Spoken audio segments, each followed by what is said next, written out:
point in her life, it became clear that Marion and I shared a library of knowledge. And in that library were many unopened books, but an extraordinary desire to open many of them. And so Marion could ask me a question, and she would be happy to listen to an answer that might be an hour long.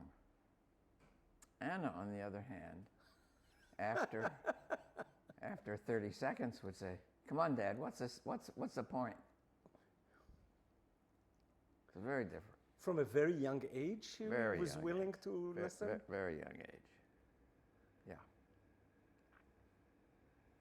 So, a life of the mind, a life of models and theories and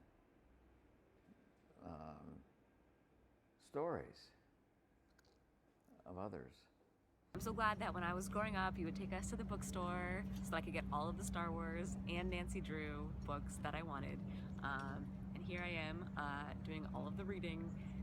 And then very early, Marion developed a connection with the French language and the French culture. And she has pursued that passion very thoroughly by living in France, studying in France, graduate school in France, and then becoming a French professor. Where do you think that came from? If you look at her childhood, if you look at her interests, why French out of? My first thought is it was a world that she could be in that no one else was in her family. To find her own path. Yeah. It was not a Hebrew world. It was not a world of her mother or her father. It was her world. It was her world. Yeah. And in a way, it's also an adventure to go into the darkness, yeah, and into the wilderness of. Marion is, she has a great persistence. I remember. Who doesn't have a great persistence in your family? Well, we had a swimming pool, and I think maybe Marion was 8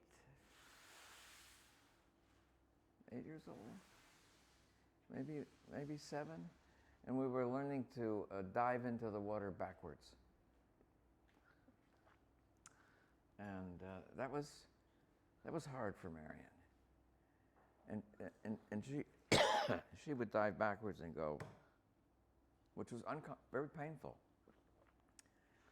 And she kept trying for an hour. I don't know if she ever did it well.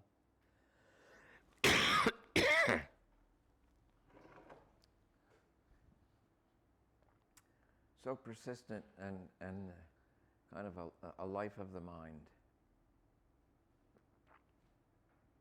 And how else is she like me? She's a teacher.